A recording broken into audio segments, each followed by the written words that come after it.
Je veux maintenant pour le message. Père éternel, Dieu de grâce, Dieu de bonté, viens nous parler, viens nous conduire. Toi, le Dieu des esprits des prophètes.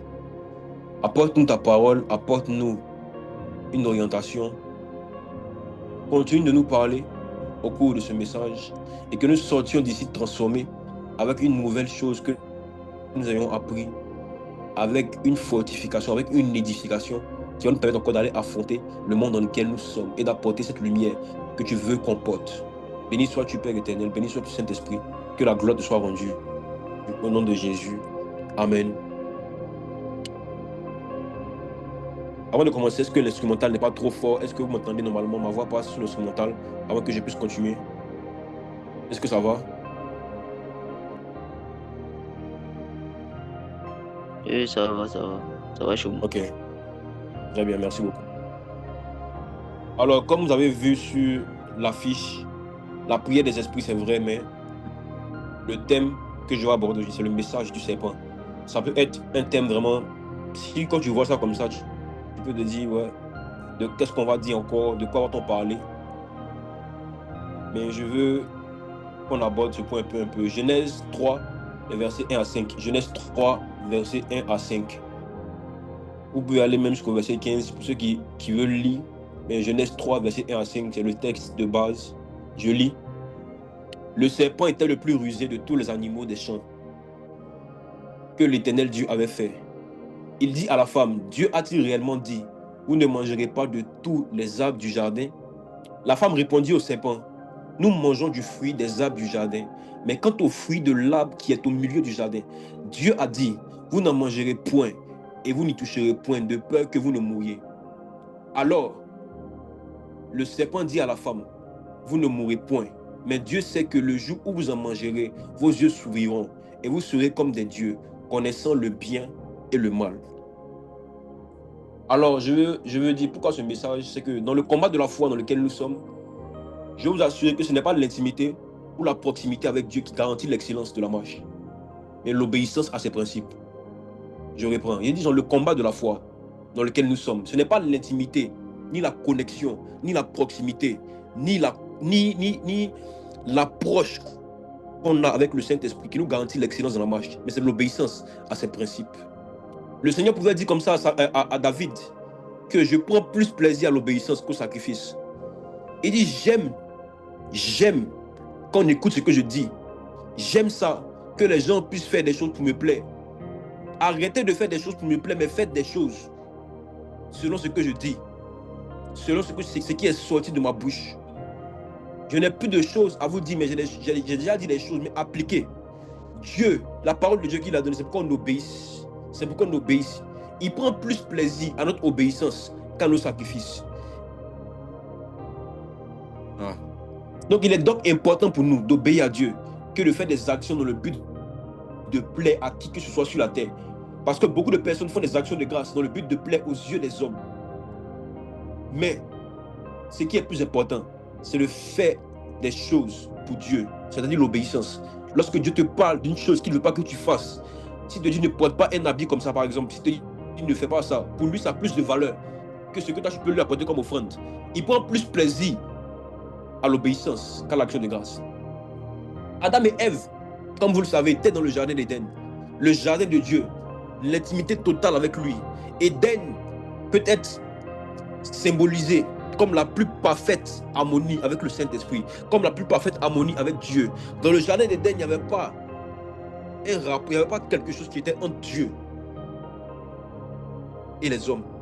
Il n'y avait rien eux.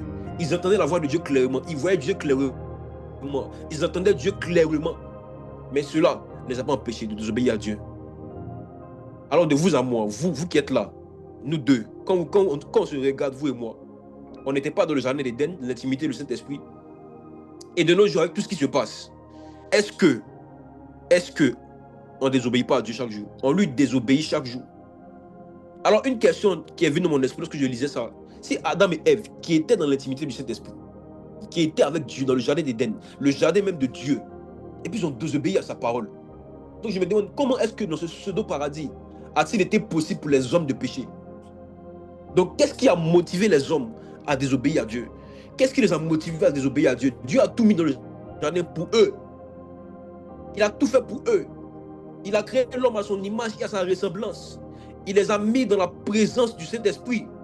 Il les a mis dans plein de situations qui allaient les mettre à l'aise. Mais il y a quelque chose qui s'est passé. Si nous voulons répondre par nous-mêmes, sans connaître les Écritures, on peut dire que peut-être c'est une condition supérieure, une condition meilleure que celle que Dieu leur a donnée. Ils se sont dit que peut-être il y a une condition plus meilleure que Dieu leur cachait. Il y a quelque chose de plus grand que ce que Dieu leur a donné. Ils se sont dit qu'il y a quelque chose de plus grand que l'intimité avec le Saint-Esprit. Ils se sont dit qu'il y a quelque chose de plus grand que le fait de prier. Ils se sont dit qu'il y a quelque chose de plus grand que de parler à Dieu, de voir Dieu, d'entendre Dieu. Ils se sont dit qu'il y a quelque chose de plus grand que d'avoir la présence de Dieu en permanence. Ils se sont dit cela. Or, nous savons que Dieu a tout fait pour que nous soyons à l'aise sur la terre. Et lui seul sait ce qui est bon pour nous, au temps convenable. Dieu fait les choses en son temps. Dieu fait toutes choses en son temps. Et notre génération est pressée et veut les choses en fast-food, en rapide. Il n'existe pas pour un homme de condition meilleure que celle que Dieu lui donne. Jamais. Il n'existe pas pour un homme une condition meilleure que celle que Dieu lui donne. Dieu fait toutes choses bonnes en son temps. Il fait toutes choses pour que chaque homme soit à l'aise et qu'il ait ce qu'il doit avoir dans la saison dans laquelle il est. La rapidité tue. Le fait de vouloir avoir les choses rapidement tue. Qu'est-ce qui s'est passé dans le jardin d'Éden? Il y avait un message qui est venu salir cet idéal que nous avions de Dieu, qui vient détruire cette connaissance que Adam et Ève avaient de Dieu Tout-Puissant. Il y a un message qui est venu convaincre Adam et Ève qu'ils pouvaient avoir une condition meilleure que celle que Dieu leur donnait, qu'ils pouvaient connaître plus rapidement, qu'ils pouvaient obtenir plus rapidement, qu'ils pouvaient faire plus promptement, qu'ils pouvaient avoir des choses plus rapides, qu'ils pouvaient devenir comme Dieu. Il leur a donné un message qui les a trompés. Ce message, c'est le message du serpent.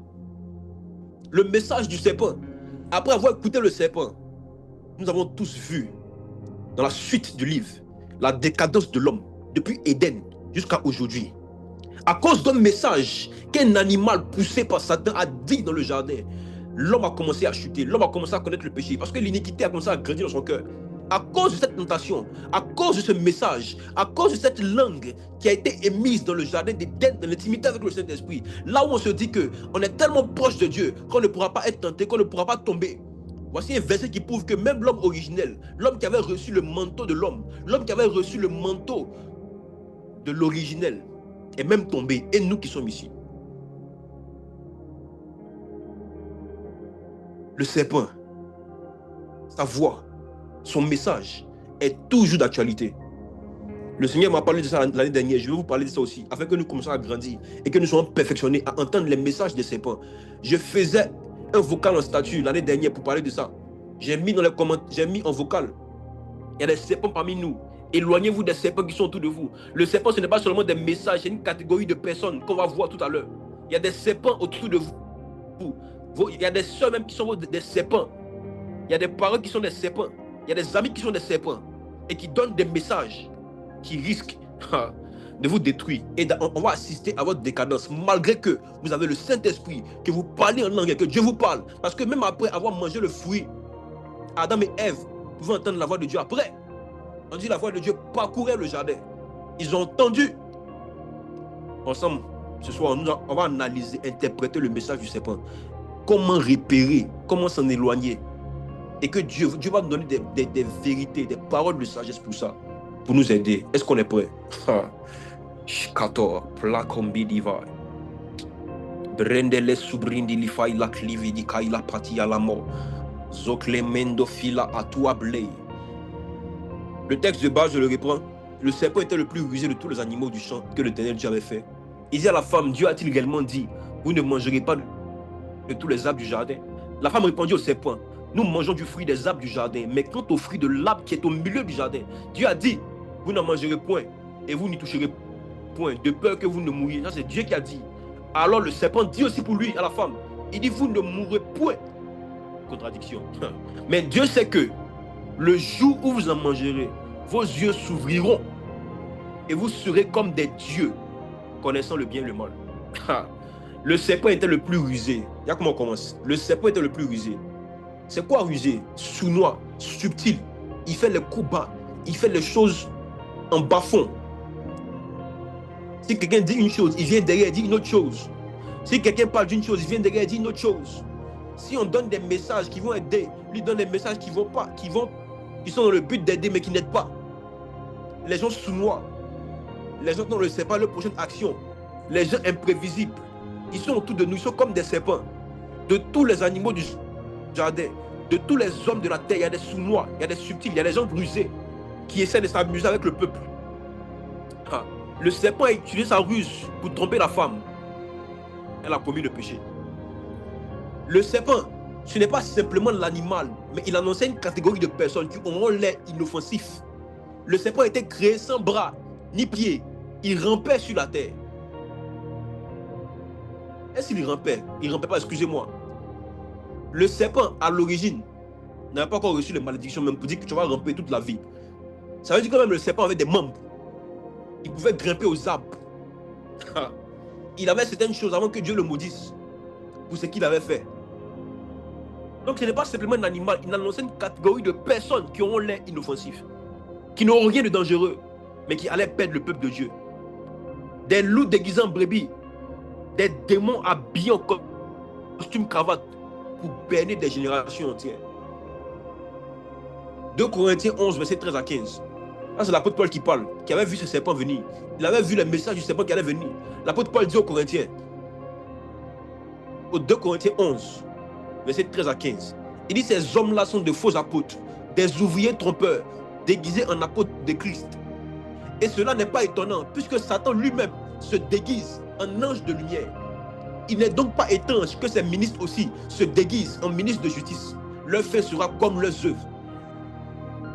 Parmi nous, il y a des hommes de Dieu, il y a des personnes qui ont l'apparence de la piété, mais qui sont déguisés en ange. Satan lui-même était un démon qui était déguisé en ange de lumière.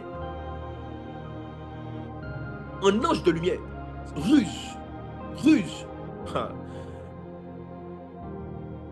Donc ce serpent-là, ce n'était pas simplement un serpent. C'était un serpent poussé par l'esprit de Satan. Écoutez, regardez avec moi. Dieu a créé l'homme à son image et à sa ressemblance. Mais je vais vous dire quelque chose. Les animaux ont été créés à l'image et à la ressemblance des anges. Dieu, il a créé l'homme à son image et à sa ressemblance. Maintenant, ce qu'il a regardé pour faire les animaux, c'est l'image des anges. Donc les anges déchus aussi font partie des animaux. Donc le serpent était inspiré, était poussé par l'esprit de Satan de faire ce qu'il avait fait. Le serpent de nature lui-même, il est un animal qui était créé par Dieu, bon de nature. On connaît les qualités du serpent. On connaît les qualités du serpent. Ruser même, c'est une qualité déjà. Mais ça dépend de l'utilisation de la ruse. Donc dès son bannissement du ciel, il savait qu'il n'avait plus de temps. Pour ceux qui vont lire Ézéchiel, dès qu'il était combattu, il était ramené sur la terre, il n'a plus de temps. Alors tous les moyens sont bons pour faire périr l'humanité qui a eu la grâce d'être comme Dieu. Il est fâché parce que nous avons reçu la grâce d'être comme Dieu, à son image et à sa ressemblance. À son image et à sa ressemblance. Or, c'est l'idéal que lui projetait. Lui voulait devenir comme l'image de Dieu, comme la ressemblance de Dieu. Mais il n'a pas pu le faire parce qu'il voulait élever son trône au-dessus du trône de Dieu.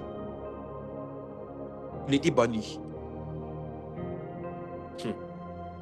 Les serpents, cette catégorie de personnes qui injectent des messages, tout comme celui du serpent d'Éden, sont un danger pour le perfectionnement des saints. Ils sont un danger pour nous. Alors on parle depuis du message du serpent. C'est quoi le message du serpent? Le message du serpent, c'est ce type de message qui ne vient pas tromper seulement, mais qui vient séduire pour mieux tromper. Le message du serpent n'est pas seulement une tromperie, c'est l'art de la séduction pour mieux tromper. Le message du serpent est beau, mais il est aussi rempli de mensonges. Le message du serpent a tout pour plaire, mais aussi a tout pour détruire. C'est ce type de message sournois qui ne ment pas complètement, mais qui embellit le mensonge avec un peu de vérité, afin que le message soit agréable dans les oreilles de celui qui aime la vérité. Alors si toi tu aimes la vérité, pour pouvoir te convaincre des mensonges, il suffit que celui qui est plus rusé que toi mette un peu de vérité dans le mensonge, pour que tu puisses croire en son mensonge. Le message du serpent attaque avec douceur pour détruire avec sauvagerie. Le simple goût d'un fruit défendu qui avait l'air d'être bon, avec un peu de parole de persuasion, fait rentrer la désobéissance et le péché est rentré dans l'humanité. Proverbe 5, verset 3, 4. La Bible dit, car les lèvres de l'étranger distillent le miel, et son palais est plus doux que l'huile. Mais à la fin, elle est amère comme l'absinthe, aiguë comme un glaive, et à deux tranchants. Les lèvres de l'étranger, c'est comme les lèvres du serpent.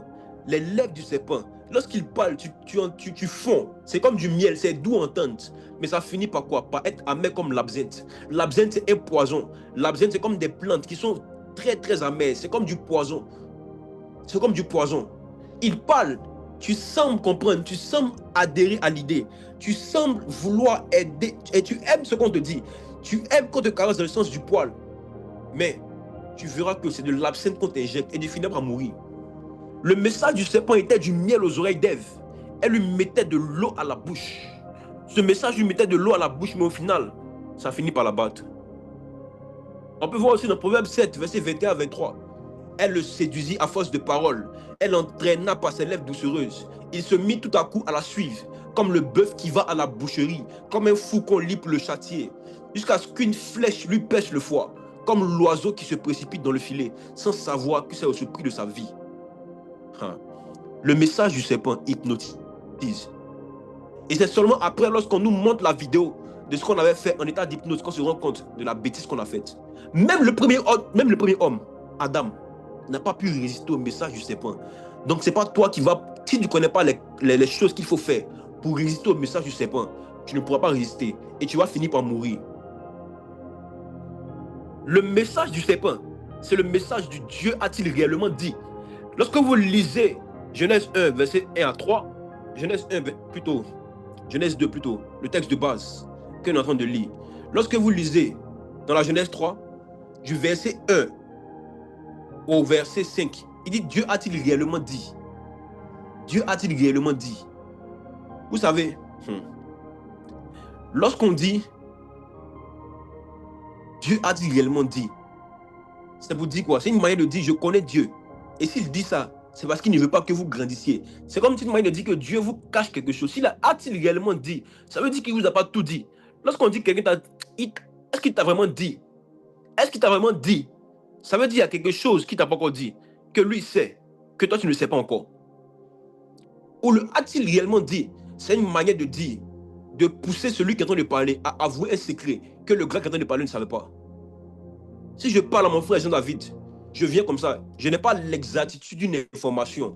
Je lui dis, est-ce que moi a-t-il réellement dit ce qu'il a dit sur moi? Pourtant, je ne sais pas.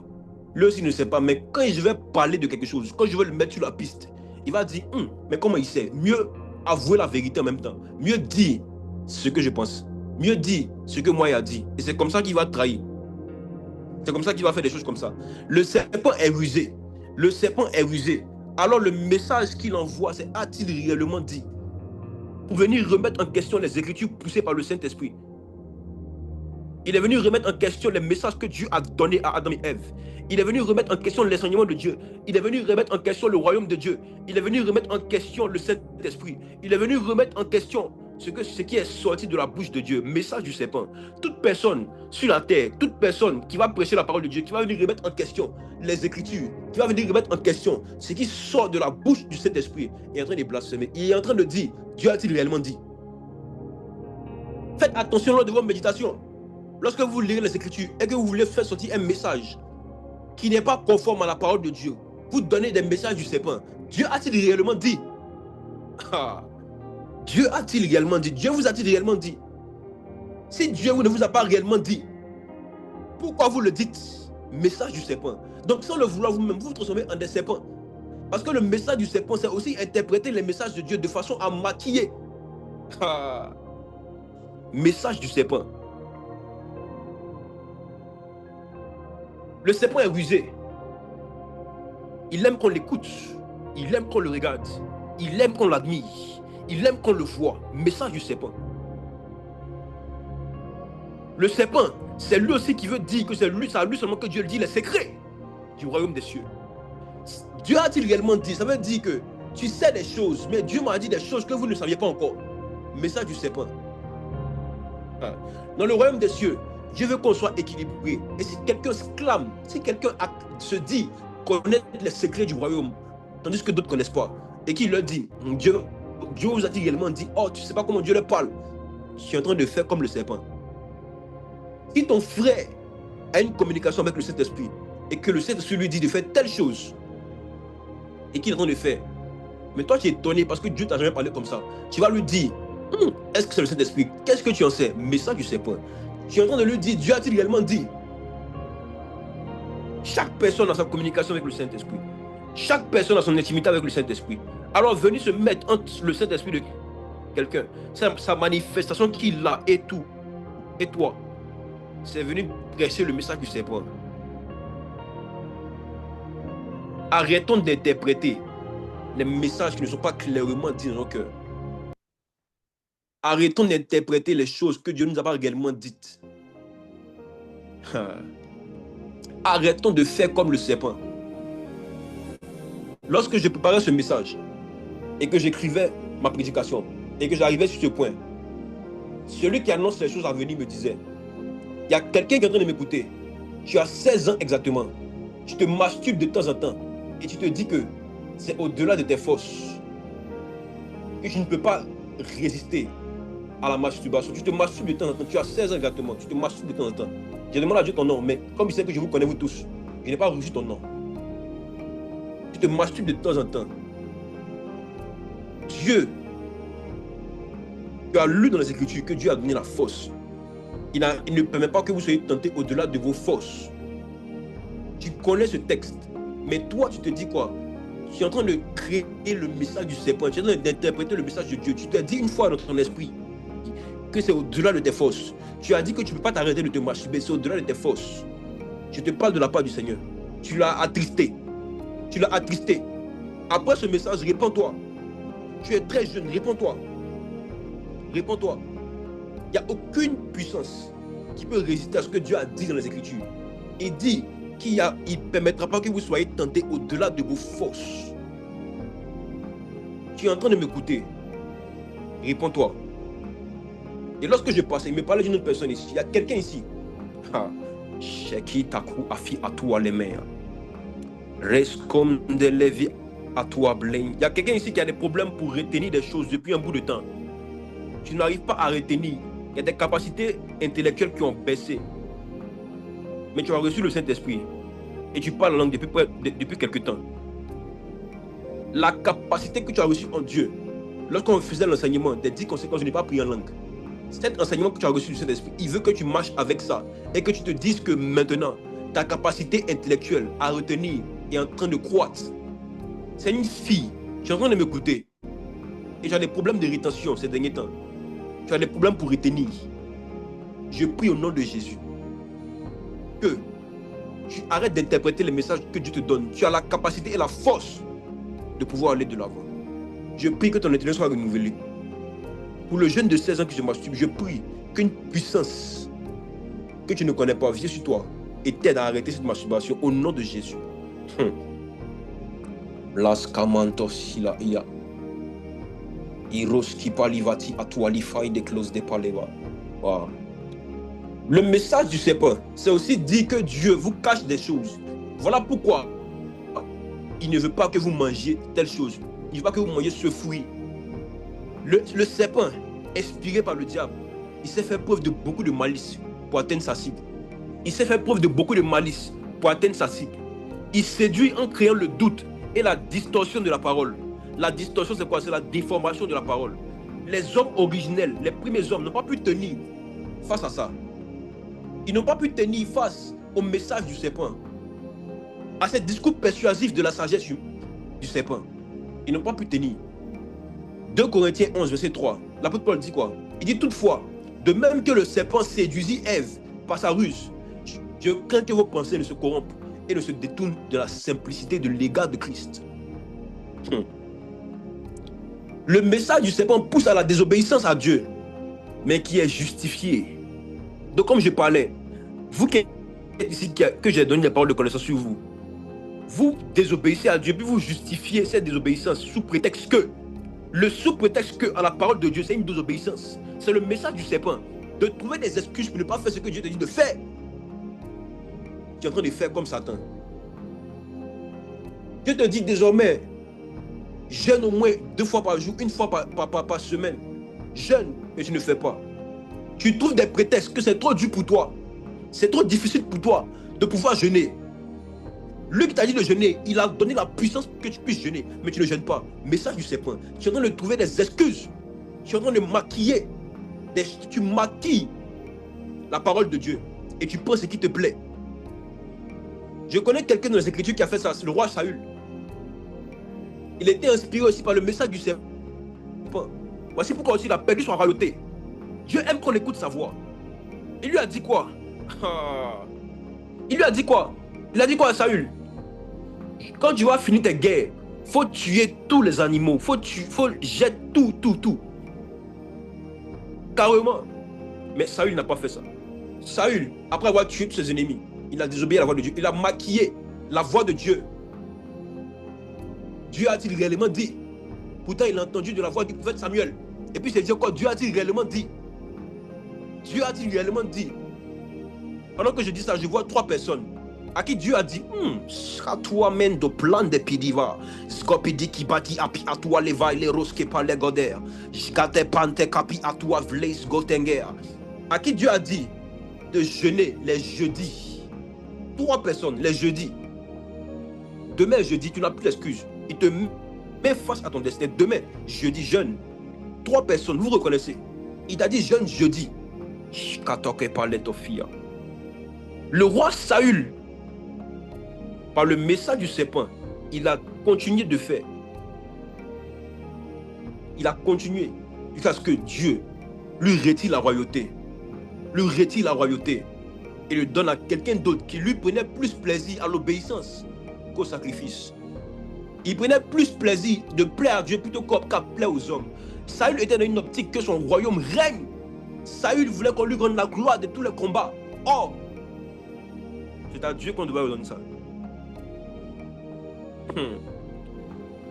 On va aller encore profondément avant qu'on prie. Ce type de message est présent presque partout de nos jours. Le message du serpent vient aussi compliquer le message de Christ. Or, le message de Christ, c'est la simplicité, comme l'apôtre l'a dit. Il dit, je crains que vos pensées ne se corrompent et ne se détournent de la simplicité à l'égard de Christ.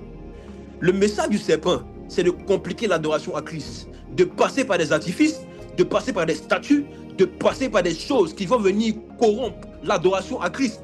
Or, le message de prêcher Christ est un message simple. Mais lorsque le serpent vient s'initier dans le message de l'adoration de Christ, on commence à faire rentrer des choses au milieu, à passer par des personnes, à passer par des animaux, à passer par des eaux, à passer par des objets dits sacrés. Message du serpent. Message du serpent. Le serpent a réussi à s'installer au milieu de nous. À la base, le serpent n'était pas une mauvaise personne. Mais à cause de celui qui l'a inspiré, les gens ont peur des serpents. Or, le serpent a été créé par Dieu. C'est pas même le serpent qui a guéri les enfants d'Israël, le serpent des reins. Les gens regardaient le serpent, il était guéri. Et le serpent est devenu une mauvaise image. Alors encore plus profondément, on va décortiquer quelque chose. Genèse 3, verset 3 à 5. On dit, mais quant au fruit de l'arbre qui est au milieu du jardin, Dieu a dit, vous n'en mangerez point et vous n'y toucherez point, de peur que vous ne mouriez. Alors le serpent dit à la femme, vous ne mourrez point. Mais Dieu sait que le jour où vous en mangerez, vos yeux s'ouvriront et vous serez comme des dieux connaissant le bien et le mal. Le serpent, en plus d'embellir, il contredit les messages que Dieu donne, mais dit une chose plus satisfaisante à l'oreille de l'homme que ce que Dieu lui a dit. Séduction. Il y a des gens, il y a des prophètes qui prophétisent, non? Pour que vous entendiez ce qui vous plaît. Message du serpent. Lorsqu'on te dit quelque chose qui ne te plaît pas, tu dis que ça ne vient pas de Dieu. Tu veux que Dieu parte dans ton sens. Adam et Ève ne voulaient pas toujours rester dans le sens de Dieu. Pourquoi? Parce qu'ils ont entendu un message qui est venu leur dire que Dieu ne veut pas que vous deveniez comme lui. Le serpent du message, le message du serpent vient embellir, vient contredire le message de Dieu. Dieu ne parlait pas. Dieu dit, si vous mangez de ce table-là, si vous mangez de ce fruit, vous allez mourir. Et puis le diable dit, vous ne mourrez pas. En fait, Dieu ne parlait pas d'une mort physique, mais Dieu parlait d'une mort spirituelle. Mais le diable parlait d'une mort spirituelle, mais pas d'une mort physique. Contradiction. Dieu a dit, si vous mangez ça, vous allez mourir. Dieu parlait d'une mort, d'une éteinte. dans le monde spirituel. Mais le diable dit, si vous mangez, vous n'allez pas mourir. Mais il n'a pas précisé de quelle mort il s'agit. Il a embelli le mensonge. Il dit, vous n'allez pas mourir. Mais eux, ils croyaient qu'il parlait de la même mort que Dieu parlait. Or, il ne parlait pas de la même mort. Lorsqu'il a dit, vous ne mourrez point, il parlait d'une mort physique. Vous n'allez pas perdre la vie, mais vous allez perdre la vie spirituelle. Dieu a dit, vous ne mourrez point. Ils n'ont pas fait la distinction de quelle mort il s'agissait. Ils n'ont pas fait la distinction de quelle mort il s'agissait. Et beaucoup de personnes ne font pas la distinction de quelle mort il s'agit dans leur vie. Lorsqu'ils songent et puis ils voient des gens qui sont morts, ils pensent que c'est vraiment la mort, c'est la mort spirituelle. Donc le diable n'a pas menti. Il a embelli le mensonge avec la vérité. Il dit, vous ne mourrez point. Il est en train de mentir. En même temps, il dit la vérité. De vous à moi, comment allons-nous distinguer si le gars dit la vérité, il est en train de mentir? Comment distinguer le mensonge de la vérité si le mensonge est tellement bien embelli de la vérité? C'est tellement bien fait qu'on a du mal.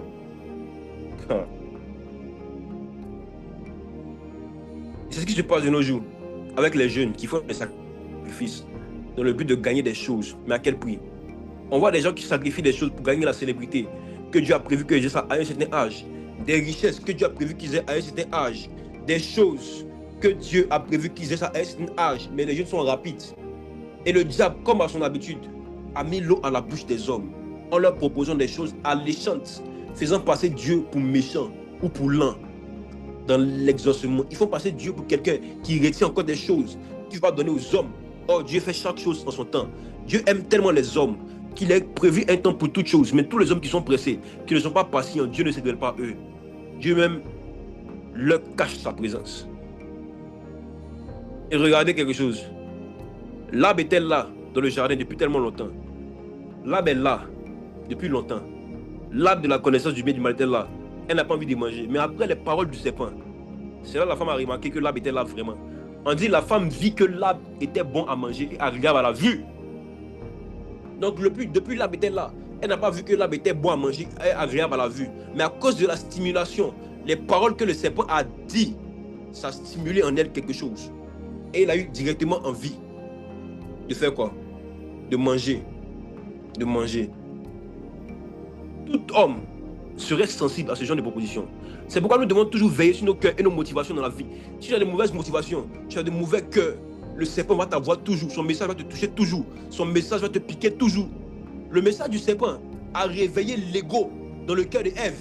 Ça a réveillé un truc dans son cœur qui était caché.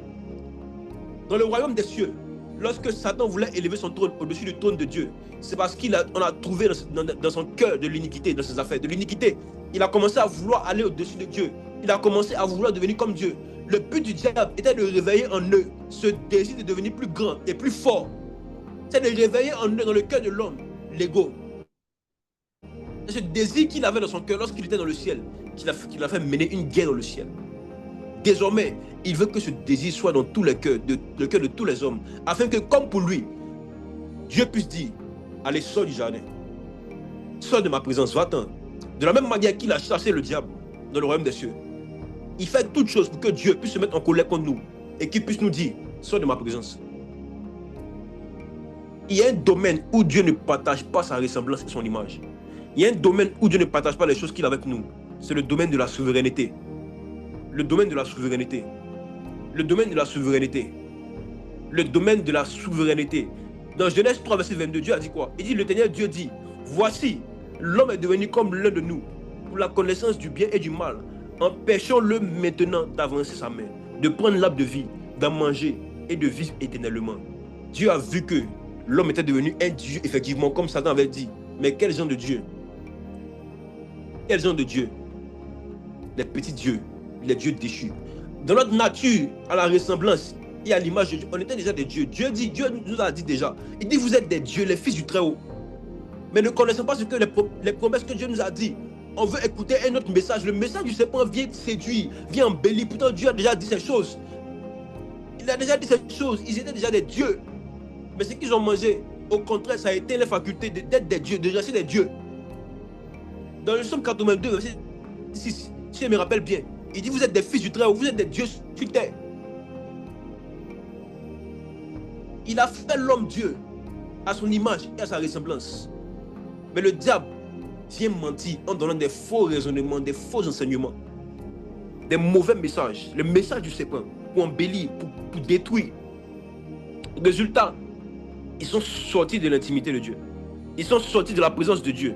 Dieu les a mis dehors du jardin. Et toute communication avec le ciel a été rompue. Toute communication avec la voix de Dieu, clairement, la vision de Dieu, l'entente de Dieu a été rompue. Ah. Celui qui est souverain, celui qui veut s'attribuer une souveraineté, qui veut devenir comme Dieu, c'est celui qui dit, je fais ce que je veux, quand je veux, où je veux, sans règle. Il est son propre patron, il est son propre Dieu. Il n'a pas de frais, il n'a pas de commandement, il n'a pas de limite, il n'a pas de jour de jeûne, il mange tout le temps, il fait ce qu'il veut, il ne prie pas assez, il ne cherche pas Dieu assez. Il fait ce qu'il veut quand il veut, il vit comme il veut, il dort quand il veut, il sort quand il veut, il n'a pas de frais, il n'a pas de limite. Parce que Dieu n'est pas son père. Ce qui prouve que Dieu est un père, c'est qu'on obéit à ce que Dieu nous dit.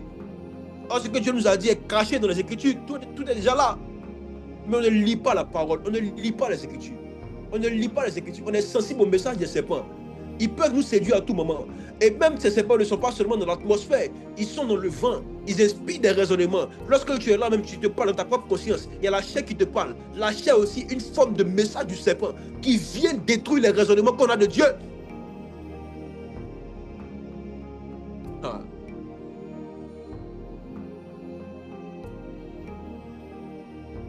Réveillons-nous, Dieu seul est souverain. Dieu seul. Et si nous disons que nous sommes chrétiens, convertis, et que nous vivons comme nous voulons, c'est que nous ne sommes pas convertis. Beaucoup ne sont pas convertis. Dieu t'a imposé des heures de sommeil parce que tu dors trop. Tu dors trop. Tu dors trop. Même si tu es en vacances. Mais la paresse veut te tuer. La paresse, c'est le message du serpent. D'avoir les choses rapidement, sans faire des efforts. La paresse, c'est se coucher qu'on fasse tout pour toi. Ils étaient dans une démarche avec Dieu. Cette démarche était de pouvoir grandir continuellement, de s'occuper du jardin de Dieu, ainsi que Dieu va les bénir, leur donner la domination, leur donner le règne, leur donner le pouvoir, leur donner la capacité de faire ce qu'ils doivent faire. C'est cheminement, la marche avec Christ. C'est cheminement, on marche avec Dieu, on marche selon Dieu, on marche pour Dieu, on marche en Dieu, on marche selon Dieu. C'est cheminement. Le serpent vient nous détourner de ce cheminement. Et beaucoup de jeunes, comme j'ai dit tout à l'heure, qui veulent la célébrité, qui veulent le pouvoir, qui veulent voir vite, ils vont voir les occultistes pour demander des yeux, pour demander des mains. Pourtant, ils peuvent payer le prix dans la prière. Mais l'autre génération n'aime pas les processus. Parce que Adam et Ève n'ont pas reçu le coup sur les processus qu'il faut pour pouvoir rentrer dans une dimension spirituelle ou étrange avec Dieu. Ils étaient séduits par le message de « Emmène-moi quelque chose pour que je puisse donner telle chose ». Désobéis à Dieu et tu verras, tu seras comme lui. Effectivement, ils sont devenus comme lui. Parce que ceux à qui on ne peut pas dire quelque chose, ceux à qui on ne donne pas des ordres, ceux à qui on ne donne pas des indications, ceux qui n'ont pas de supérieur, ils sont comme Dieu. Ceux qui n'ont pas de conducteur sont comme Dieu. Toi, femme, on ne te dit pas d'aller faire quelque chose, c'est comme Dieu. Tu t'auto-proclames Dieu. Même pas un Dieu à la ressemblance du Père. Un Dieu à la ressemblance de Zorobabel. Un Dieu à la ressemblance des petits dieux. Un Dieu à la ressemblance des dieux des petits hommes.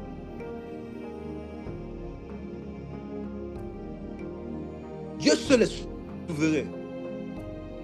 On s'amuse avec la souveraineté de Dieu. À lui qu'appartient le règne, la gloire, la puissance. Et devenir comme Dieu. Ce que le serpent disait, c'est qu'il donnait comme message qu'ils vont devenir comme Dieu. Que les yeux vont s'ouvrir. Les yeux vont s'ouvrir. Effectivement, lorsque Dieu te donne les yeux qu'il t'a donnés, ça veut dire qu'il y a des choses qui ne t'ont pas permis de voir et des choses qui ne t'ont pas permis de comprendre. Mais lorsque tu veux comprendre ces choses et voir ces choses, tu rentres dans une forme d'occultiste. Et vous pensez que ces occultistes que vous voyez,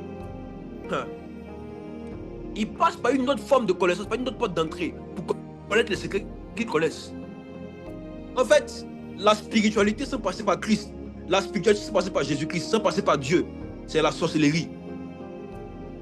Ces gars sont spirituels. On ne dit pas qu'ils ne sont pas spirituels. Mais la spiritualité sans passer par Jésus, c'est l'occultisme. On mange la chair aussi, ils mangent la chair. Mais nous, on mange Jésus. Donc on est quoi? On est saint. Eux, ils mangent la chair des hommes. Ils sont quoi? Ils sont occultes. Ils sont les démons. Message du serpent. Message du serpent. Allons encore en profondeur. C'est pas la nourriture même que le serpent aussi est passé pour inspirer la femme à désobéir. C'est parce que la femme avait faim et qu'elle cherchait quelque chose à manger qu'elle a été tentée. Vous qui ne jeûnez pas encore, je suis avec vous. Les mauvaises habitudes alimentaires sont parfois des messages du serpent. Vous qui mangez 4 fois par jour, goûter, déjeuner, 10h, midi, 14h, 16h, 7 fois même par jour. Vous mangez, c'est parce que ça va, vous ne grossissez pas même. Même pour laisser un repas du matin, vous mangez le soir, vous ne pouvez pas faire ça.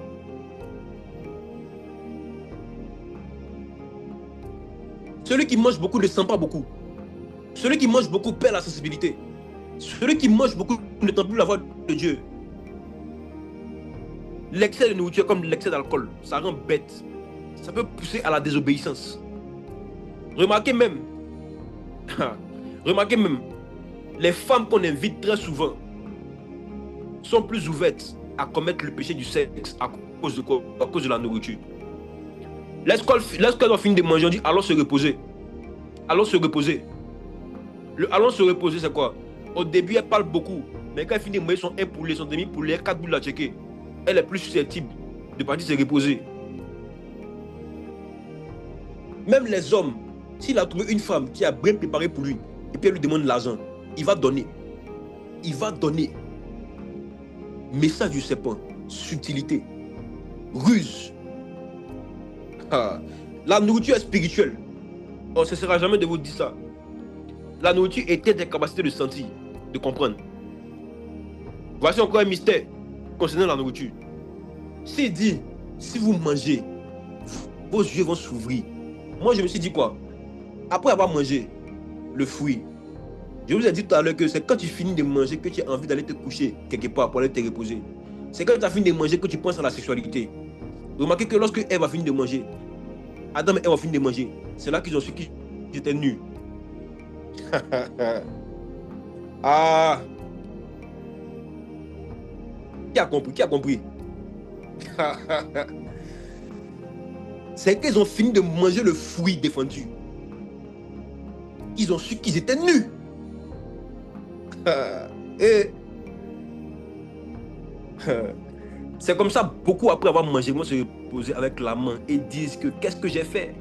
Tu te réveilles le matin, tu dis qu'est-ce que j'ai fait? La nourriture est comme de l'alcool. La nourriture rend sourd. Ils ont vu qu'ils étaient nus. Les yeux sont vraiment ouverts. Mais c'est ouvert sur quoi? C'est ouvert sur leur dimension charnelle. Les yeux étaient fermés sur leur dimension charnelle. Donc ils voyaient les choses spirituelles. Mais lorsque les yeux étaient ouverts sur les choses physiques, ils ont vu qu'ils étaient nus. Ils ont vu qu'ils étaient nus. Ils ont commencé à voir les défauts de l'un de l'autre. Ils ont commencé à indexer l'autre. Ils ont commencé à vivre, le péché est rentré. Tous ceux qui vivent en bas étage, tous ceux qui vivent charnellement, voient facilement le péché des autres. Mais ceux qui vivent en haute sphère, voient seulement Dieu et le regardent et l'adorent, lui donne toute la gloire. La nourriture contrôle les yeux. Ce que tu manges détermine ce que tu vois. Ce que tu manges va déterminer ce que tu vas voir. Faites attention à ce que vous mangez. Parce que même selon la culture des Occidentaux, il y a le message du serpent. Ces gars-là s'amusent trop avec nous. Ils disent, les gars, les blancs s'amusent trop avec nous. Quand on va avancer dans les messages plus tard, je vais vous parler des messages du serpent que les Occidentaux ont mis dans la culture africaine. Ils ont éjecté ça dans la culture africaine. Dormir 8 heures, 9 heures par jour pour un adulte. Un adulte qui dort 8 heures, 9 heures par jour, qu'est-ce qu'il peut faire pour sa famille? Combien d'argent il peut gagner? Qu'est-ce qu'il peut faire? C'est quoi il va apporter à l'humanité? 8 heures, 9 heures par jour. Et puis regardez, eux, leurs gars qui ont réussi. Si vous faites des recherches, ces gars ne dorment même pas plus de 5 heures par jour. J'ai fait les recherches une fois avant ce message. J'ai vu que le gars, les Jeff Bezos, Elon Musk, réveillent toujours entre 4h45 et 5h50. Les gars dorment à quelle heure? Ils dorment à peut-être minuit ou 23h. Même pas plus de 7 heures de temps au lit. Et puis eux nous disent que pour être en bonne santé, on doit dormir 8 heures par nuit. Arrêtons ça. Souvent tu manges le matin, tu n'as plus faim.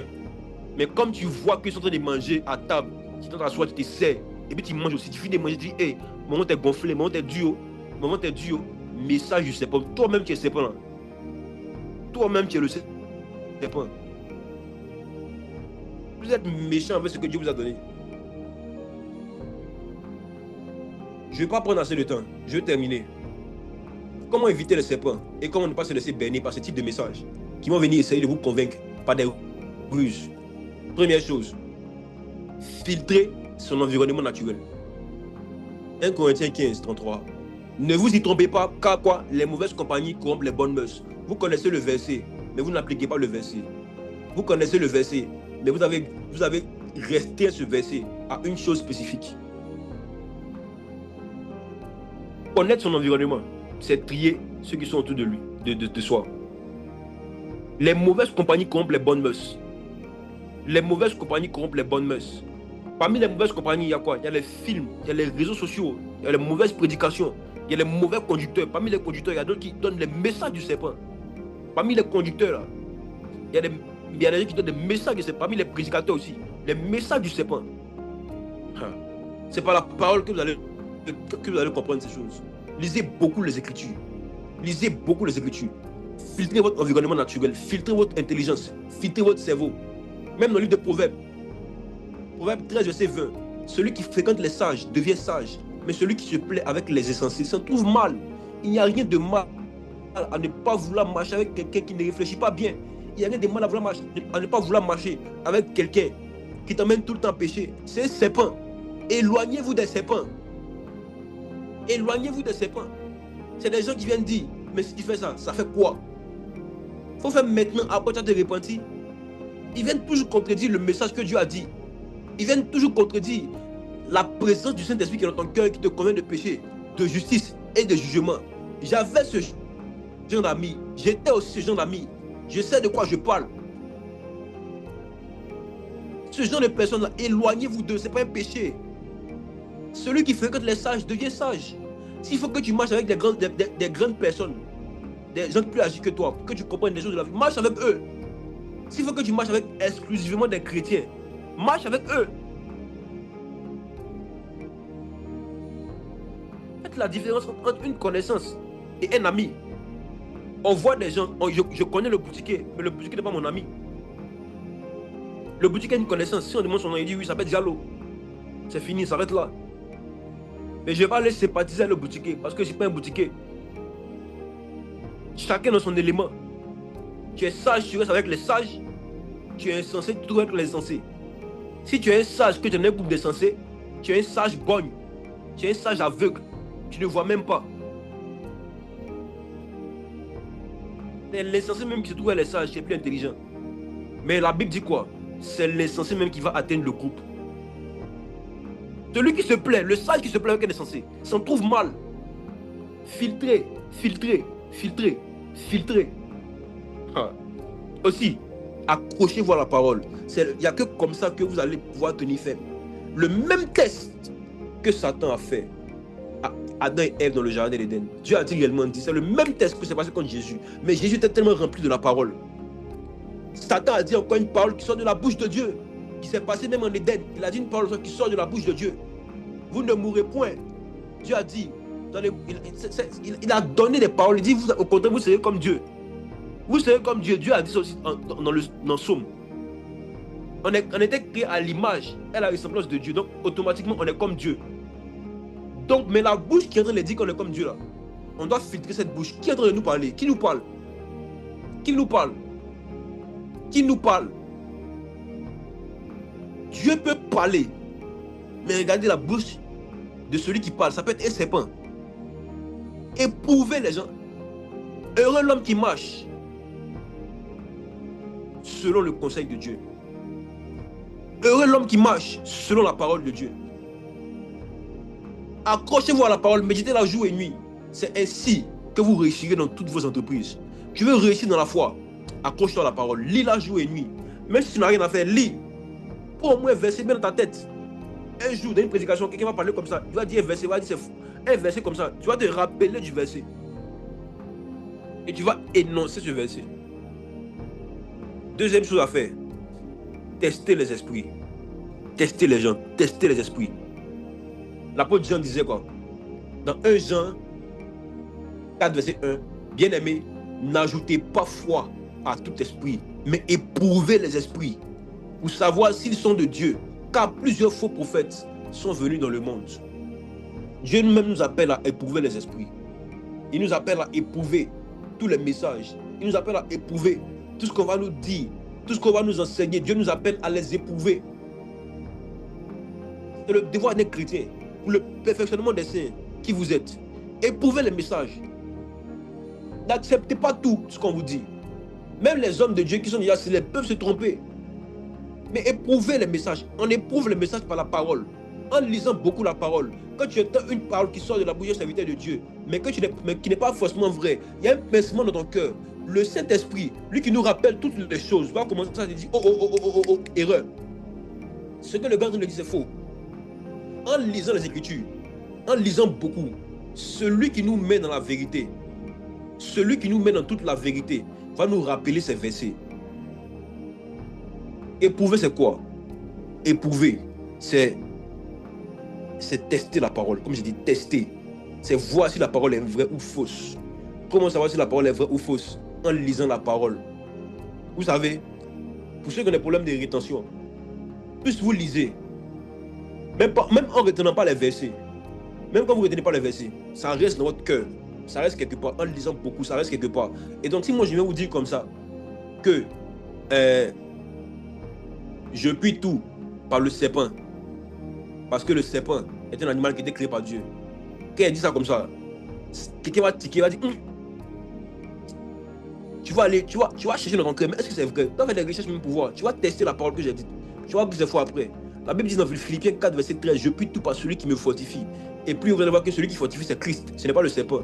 Donc tu es en train d'éprouver la parole comme ça dans ton cœur. Et c'est le rôle de l'esprit. Quand on vous dit de lire beaucoup les Écritures, il va te rappeler toutes choses. On dit il va vous rappeler toutes choses au bon moment. Il rappelle toutes choses. On a fini. Donc faites ces deux choses-là fréquemment. Filtrez votre environnement naturel. Regardez autour de vous. S'il n'y a pas des gens qui vont vous emmener vers des faux messages, qui vont vous emmener vers des fausses routes, qui vont vous emmener vers des faux raisonnements, des choses qui vont vous donner d'aller contre Dieu, de désobéir à Dieu. Tout ami qui va vous pousser à désobéir à Dieu n'est pas un bon ami, c'est un ennemi. Il lutte contre ton salut. Il lutte contre ton avancement. Mieux vaut être seul qu'être mal accompagné. Mieux vaut être seul que mal accompagné. Mais lorsque tu es seul dans la foi, Dieu finit toujours par te donner des amis en Christ qui sont très meilleurs que tes amis dans le monde. Est-ce qu'on peut prier? Tu vas commencer à prier. Tu vas dire à Dieu de filtrer ton environnement. Tu vas dire à Dieu de t'aider à remarquer et à détecter les serpents qui sont autour de toi. À ne pas prendre en compte ni en considération les messages du serpent. Tu vas dire à Dieu de t'aider à filtrer, à éprouver la parole. Qu'il t'aide à être amoureux de la parole, afin de ne pas être quelqu'un qui est susceptible ou quelqu'un qui se laisse facilement emporter par les messages des serpents. Prie avec moi, prie avec moi. Père éternel, dans cette saison, aide-nous à ne pas être des personnes qui seront tourmentées, qui seront trompées, des personnes qui iront dans tous les bouts de champ, Seigneur, à cause d'un mauvais message, qui vont nous pousser à la désobéissance, Seigneur. Les premiers hommes, Adam et Ève, sont tombés dedans. Mais nous avons reçu le dernier Adam, Jésus-Christ crucifié. Jésus-Christ qui est venu et qui a relevé ce défi, qui a tenu tête face au serpent, qui a marché sur la tête du serpent, qui nous a donné la domination devant les serpents, Père. Donne-nous aussi de voir autour de nous tous les serpents, tous les faux messages, tous les faux raisonnements, toutes les contradictions de la parole de Dieu, tous les messages qui vont nous tromper, toutes les mauvaises compagnies, tous les réseaux sociaux, Père, qui ont pour but de nous éloigner de Éden, qui ont pour but de nous éloigner de la communication avec le Saint-Esprit, qui ont pour but de nous éloigner, Père, de tout ce que tu veux que nous découvrions avec toi, au nom de Jésus. Au nom de Jésus, éloigne-les de nous, Seigneur. Éloigne-les de nous, Seigneur. Éloigne-les de nous, Seigneur. Éloigne-les de nous, Seigneur. Éloigne-les de nous, Seigneur. Dans le nom puissant de Jésus-Christ. Je vois quelqu'un ici qui a un ami qui s'appelle Ariel. Ton ami Ariel, il s'appelle Ariel. Il n'est pas converti. C'est l'un de tes amis les plus proches. Il s'appelle Ariel. Essaie de le convertir. Dans le cas contraire, va-t'en. Parce que le sage qui traîne avec les sensés va en plus mal. Il s'appelle Ariel. Ariel. Prions le Seigneur. Que Dieu t'aide à remarquer. Fais un check back et regarde autour de toi. Regarde autour de toi. Regarde autour de toi. Ah, Saklamindo Filatoa. Zgiti Birakua Vindo Brende Lekozepai. Skapawandi Vila Kua Blendo Blidia.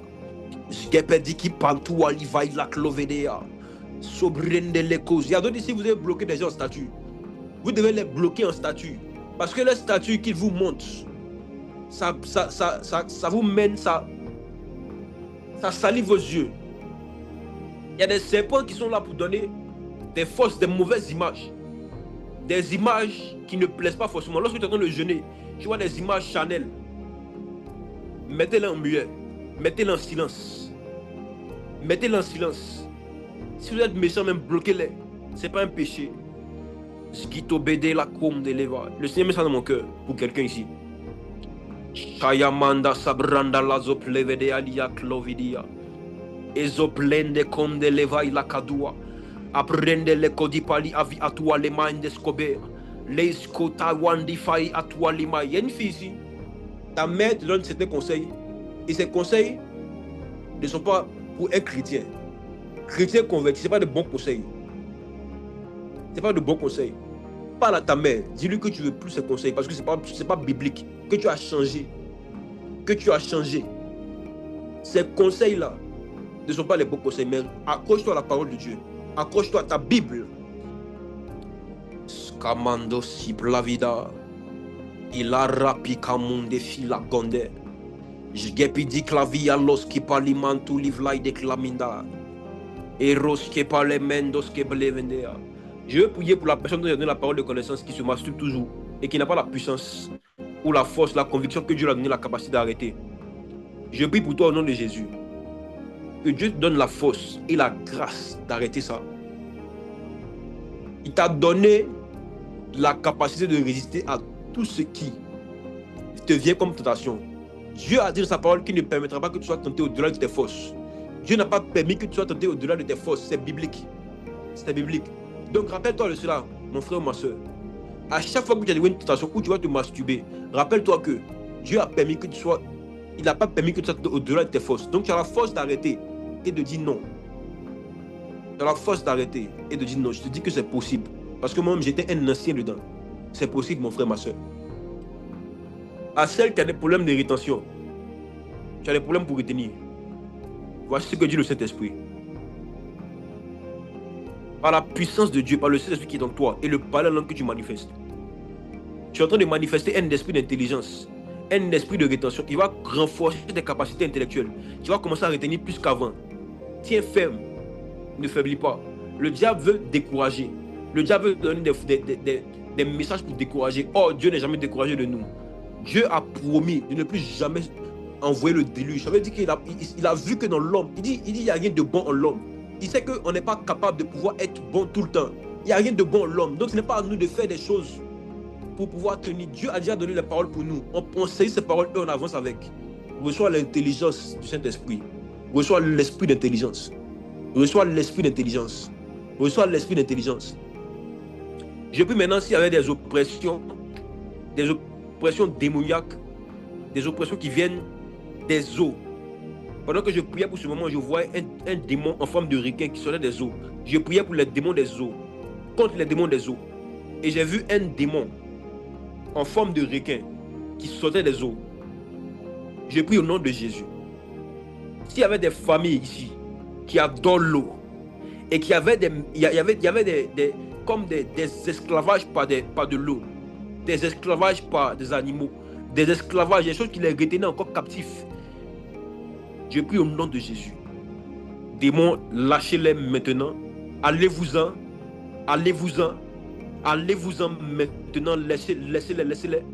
Laissez-les au nom de Jésus. Je vous consume par la puissance du Saint-Esprit.